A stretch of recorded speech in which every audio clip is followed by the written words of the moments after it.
Good evening, everybody. Welcome to Unlocking Lore, the storytelling podcast in which your, your favorite local storyteller, tells you a story just to wind down. So it is Thursday evening. I hope you guys have been having a really, really great week. Mine's been average. What can I say? Good, bad. Oh, well, I do have one piece of news. As a lot of you guys know, I am I'm taking a new turn in my life, and I'm going to be I'm aspiring to enter a college in Canada, which is a very famous college in my hometown of Oakville, which is called Sheridan College, because I want to professionalize what I have been doing for the past 4 or 5 years. I don't know if you guys know. You guys can hear me okay? Audio good? You guys know that you are my, you guys know that your feedback is really, really important to me. So as you guys know, the ones who have been following me a little bit closer on Twitter and on, well, not on Instagram per se, but who we've been chatting in and out. So some of you know that I am aspiring to enter college because, well, for the past few years, I have been working as a production designer. Amazingly enough, I've been working as a drama teacher at the local school. Zero experience. I literally trained myself in drama using tutorials and my own personal storytelling skills, which acting, drama, and storytelling do share some skills, but they're not quite the same. So since I was already teaching at that school, they wanted to implement drama into the curriculum. They asked me to do it, so I prepared myself, and I've been teaching that for the past 4 years.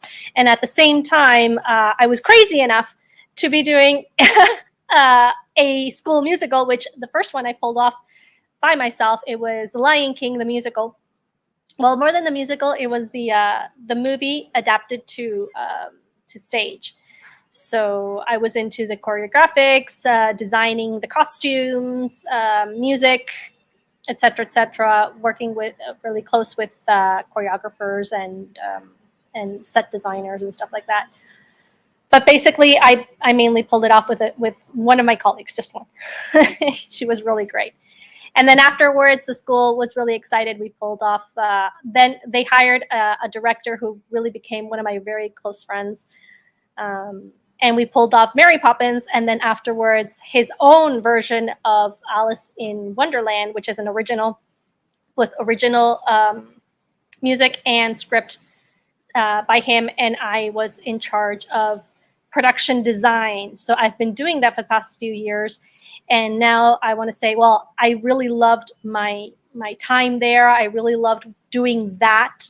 It's not that I didn't like teaching, but all the stuff that goes in the creative part, designing the makeup, the set, the costumes, everything that was into that.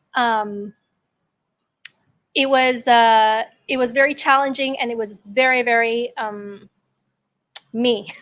It was very me. So thankfully,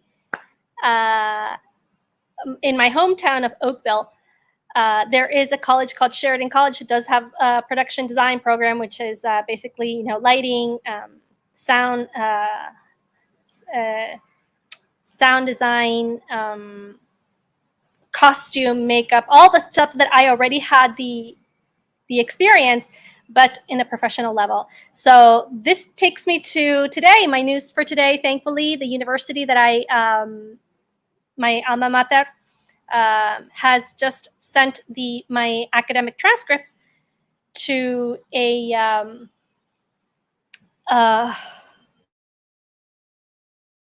I don't know how you call this. It's they assess international academic transcripts and pass them to Ontario colleges for me to be able to apply to this college, which I really want to do. So this is really good news. I really want to ask for prayers, thoughts, good vibes, fingers crossed, because we are running short of time, and I really want to get into this college before the first semester in September.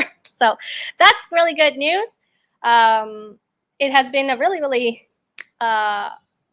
long trip. It's been a very, very challenging thing, because when you get mixed up with all the paperwork and bureaucracy, it is hell. Literally, I cannot stand this. I don't know how people can actually like this. There are people who do like this stuff. I don't know why. I don't know how, but I definitely do not like them. I'm more of a practical person than the formality of all these things. So anyway, please, I'm counting on you guys to help me to push this through. So let's see who's in the chat. I know that some people are here. And yes, we have Phil, the Teenage Mutant Ninja Turtle. What's up, Phil? Thank you so much for coming. I know you are you've discovered storytelling through this podcast and through our interactions. We got TD. What's up, TD? Thank you so much for coming. I really hope you enjoy this story. And we got the Dunadan, who's always a big fan. Hey, Dunadan.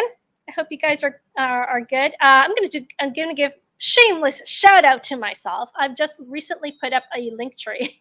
I had to go to the link tree now because I have so many social medias that and I recently put up my Odyssey account. So in case this one goes down, I have the other one up. I am putting up content for my crochet things. So the videos that I've been creating on TikTok, it's not that I'm like a really big fan of TikTok, actually. I really like it because I can use the music. Everything is synchronized. I don't have to do anything. I just have to upload whatever videos I want to do. I put the music, and it's by itself. It just works. So that's why I like TikTok. Instagram Reels are not really my thing. You have to like edit a little bit more, and I'm not really good with my cell phone, believe it or not. So I did put up this link tree, which I did put up in my Twitter bio. Feel free to share it if you guys want to. Everything is there. Just browse around. You have my Spotify podcast. You have my Instagram page, my account. Sorry, my Twitter account. You got the After the Weekend. I don't know if you guys can see it. I have tonight. I have it on. You have the After the Weekend channel there. So you got some really great stuff. So, and Amen Fate is here. Thank you so much. I really enjoyed your stream, in the afternoon. It made me laugh so much. It was so much fun. I'm definitely going to be tuning in the Thursdays, because it's just a nice way to wind down and just take a break of everything that's coming up. And Phil is always shamelessly sending compliments to his good friends and good family. Oh, thank you very much. Yes, Phil is a charmer, and he has his own reasons for doing that. Thank you so much, Fate. I really appreciate it. Right now, I'm pushing that. So, and thank you so much, Dunadan. No, I'm really lucky, and I'm really blessed to have such wonderful people around me. God has been really good this past my life. Okay, my life. So I can't really say that. I mean, you have your ups and downs in life. I guess everybody has their their good moments and their bad moments, depression. Some people go through, dark tunnels. But I have really experienced the divine providence. If you guys don't mind my saying this, this is not a religious channel, obviously, but yes, I am a person who does believe, and that it's what made me who I am. So yes. Well, you still have your time for your channels. Yes, I will. I was going to answer that question. Yes, I will. This is something that I'm not gonna let go. Storytelling is obviously part of my life. It is integrated, and the reason why I decided to go for production design is because I can expand so much creativity, and at the same time, I can focus on the storytelling world, because there are no production designers or set designers for storytelling festivals in general. They just, they rent a place, and they put a few stuff there, and then they just tell stories, which is like the magic, yes. But at the same time, if I go as a storyteller with all the experience that I have, and I go to these storytellers, these festivals, and say, you know what, I can make this place even more magical. Just leave it to me. The first time I can do for a little bit of a sum, or I can do a very, very small design for free, and then have a taste. And if you like it, you can hire me. That you don't have. That you don't have. If you even look around here, the ambience, the design for a story is truly important. Not only the story, the storyteller, and the audience. You have to really, really create that magic, and that can be enhanced with designing a set. So that's why I decided to go for that, because I can integrate both worlds that I truly love into one, and come up with something unique. So yes, and we have the famous gato. ¿Qué tal, gatito? Hello, gatito. How are you? Good of you to come around. So I'm gonna stop talking, as in, like, sort of. So I really hope you enjoy this story tonight. It is time to wind down, and the best way to wind down is obviously listening to traditional tales and stories, just to calm yourself down, have a good night's sleep, and face Friday, the last day of the week, with a happy smile, a great energy. So this story is a very, very truly moving story that is part of the Chinese folklore. I read it a few years ago when I was almost hired to tell a Chinese story at the Confucio Institute here in Peru. That my university that I'm working for does have a Chinese institute where they teach Mandarin, if I'm not mistaken. I don't think they teach Cantonese. But I was going to be hired as a storyteller. For that, I prepared myself with this story. It has been a very long time since I read it. It has never been performed since in the end, they didn't hire me. And I really hope you enjoy this. It's a very, very moving, touching story called The Cowherder and the Weaver Girl.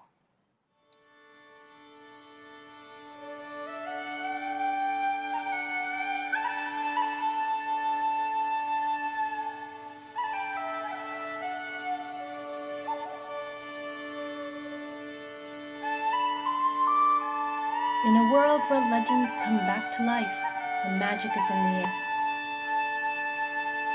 we gather around to listen and delve deep into the lore.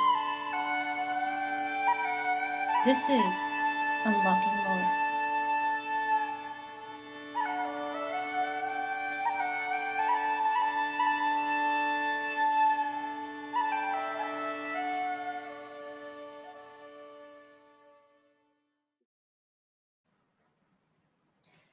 Have you ever seen the stars at night when there is no moon? And it's as if you can touch those brilliant diamonds up there.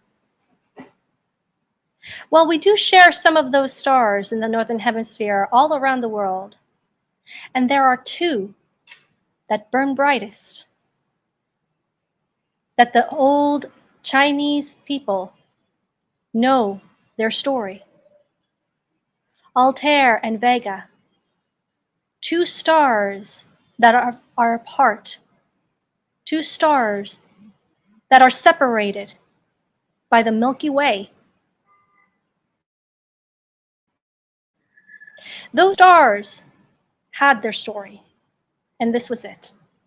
You see, once, high in the heavens, there lived a queen. And she had 7 beautiful daughters, 7 beautiful fairies, each one with a talent far beyond the mortal world.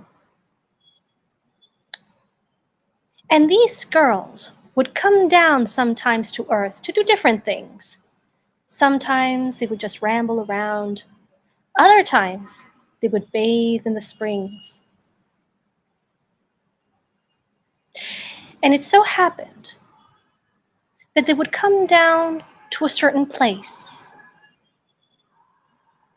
in a farmland where there lived a young boy, a cowherder. He was an honest young man, a man who would one day, he thought, marry someone he truly loved, raise a family, and even though they would probably live in poverty,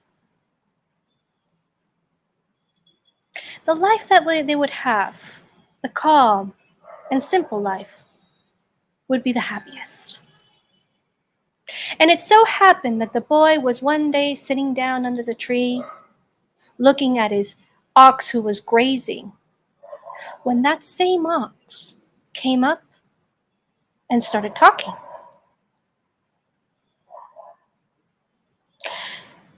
"Master, go to the springs," he said. "Go to the springs tomorrow and hide. For tomorrow, 7 beautiful fairies will come down, and they will bathe in that spring. Grab one of the garments, of the clothes of those young maidens. She is destined to be your future bride." And with that, the ox left. Now, you and I are both shocked, as the boy was when he heard his ox speaking. But he listened to him. The next day, early in the morning, the young boy, a bit hesitant and doubtful, went into the forest and found that spring that the ox had mentioned. He crouched down and waited. And it was around mid-morning when he heard the beautiful sound of laughter. But it was a laughter so clear and fresh that he had never heard it before. He turned around and he saw 7 beautiful fairies. Now, as he was an honest young man, he turned around and he didn't want to see anything else. He just listened how the girls splashed inside and laughed. Stealthily, he crept out and grabbed the first clothes that he could get. And then he went back without opening his eyes once. A little while after, the girls came out. They dried themselves, and when they started to put on their clothes, one of them saw that one piece of garment, her outer clothes, was gone. The girls searched and searched, trying to find it, because, unfortunately, without that, the girl could not go back home, could not rise up to the heavens. Unfortunately, the time for them to be gone was up. The time to leave was now. Sadly, the girl could only see how her 6 sisters went up, taken by a cloud into the sky, while she remained on earth, trying to find her lost piece of cloth. The boy, now regretful of what he had done, very timidly came out and stretched his arm with the robe that he had taken. The girl turned around, and although she was not angry, she was very surprised to see that he had taken it. He said he regretted his decision and that she should go back to her home. The girl took what was hers.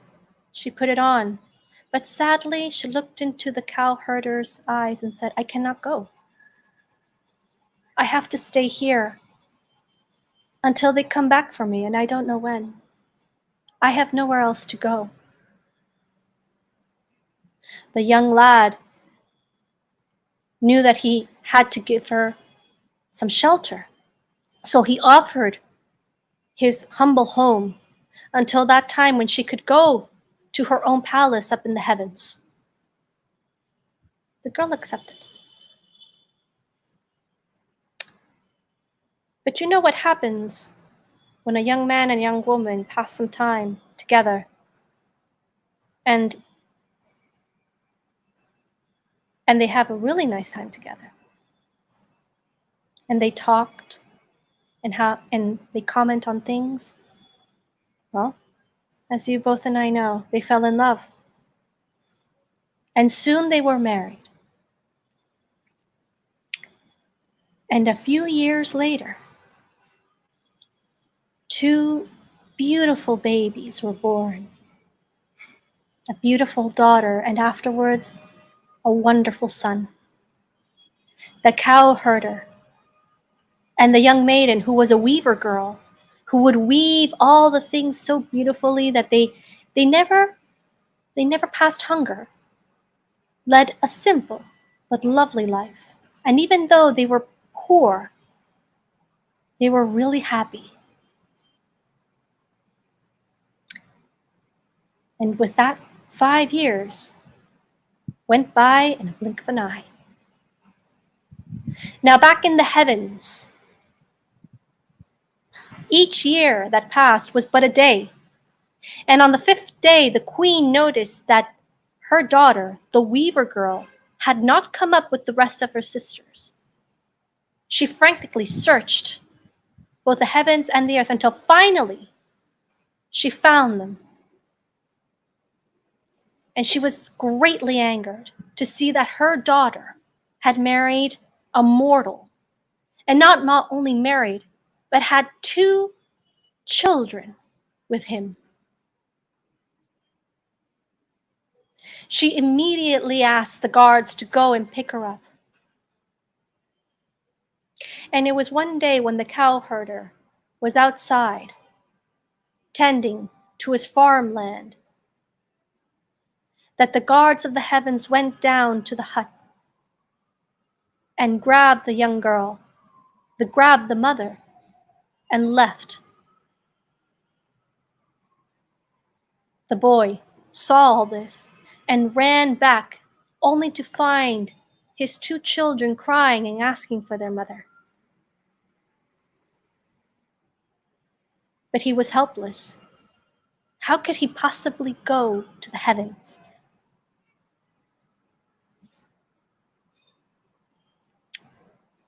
And it was that sadness that the old ox came by again.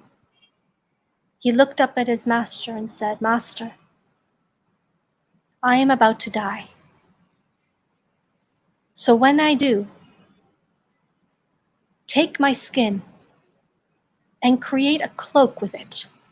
It will take you up to the heavens, and there find your beloved. And with those words, the ox went down and breathed its last breath. Saddened, but with hope, the cowherder took the hide of the ox, created a cloak, grabbed his 2 children, and set off for the heavens. And up he went. He flew and he flew and he flew and he flew until finally he saw a huge, gorgeous palace, something that nothing on earth could have ever been able to have been made. He put the 2 children down and started searching for his wife, until finally he found her, sitting further apart, weaving, but with great sadness in her heart. He called her.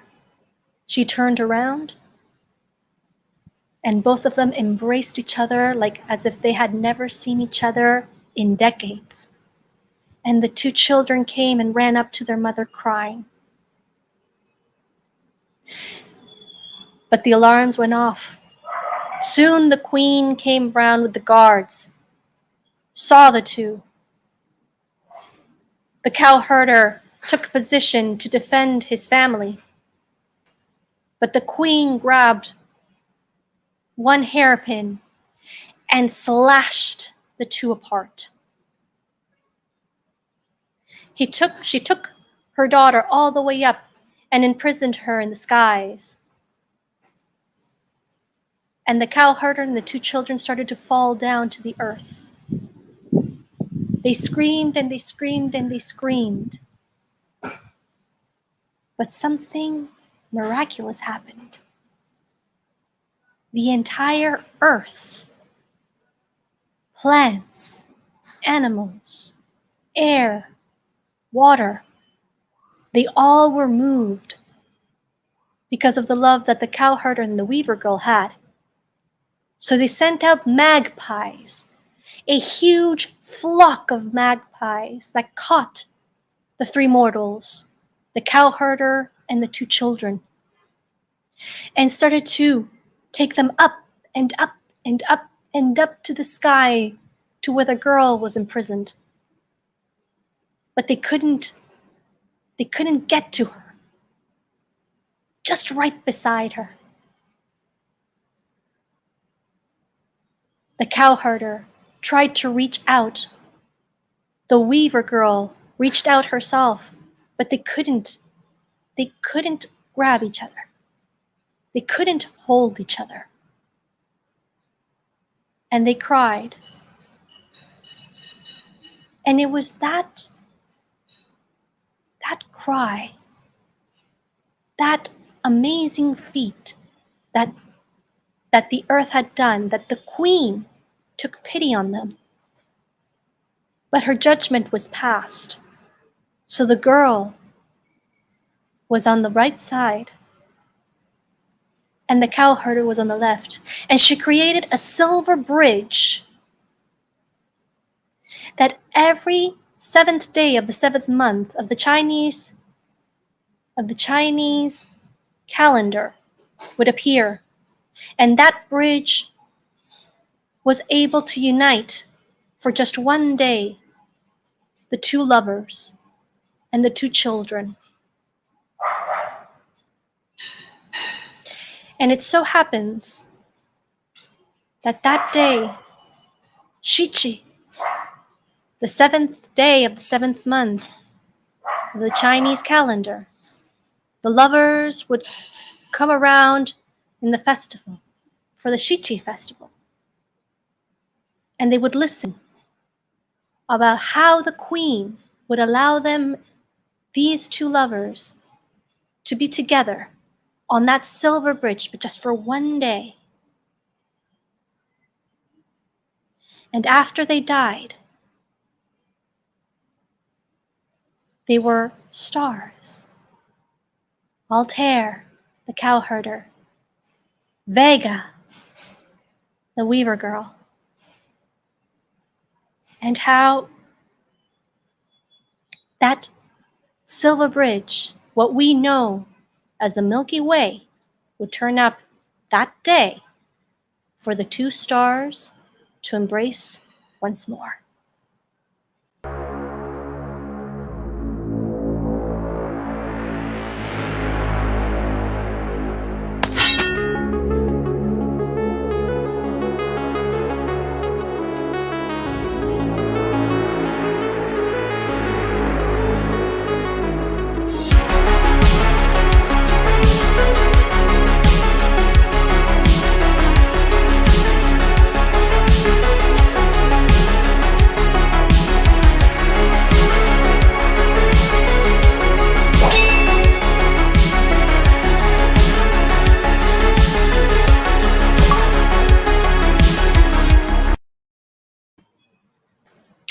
Well, thank you very much. It is one of the most beautiful stories that I have heard in the Chinese folklore.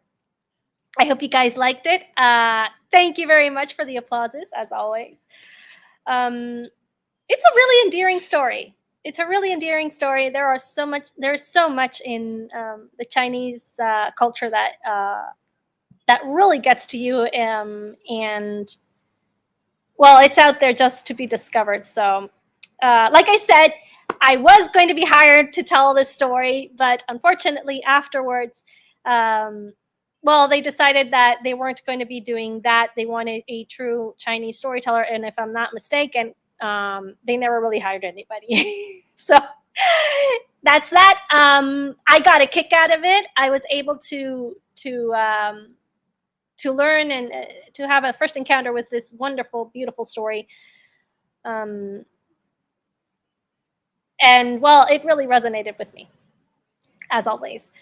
So I'm really glad you guys liked it. Isn't this this is a really great way to unwind and to really discover the magic of storytelling. I'm really happy that you guys are here. I'm really happy that you guys allow me to really share this very, very subtle art. It's not easy.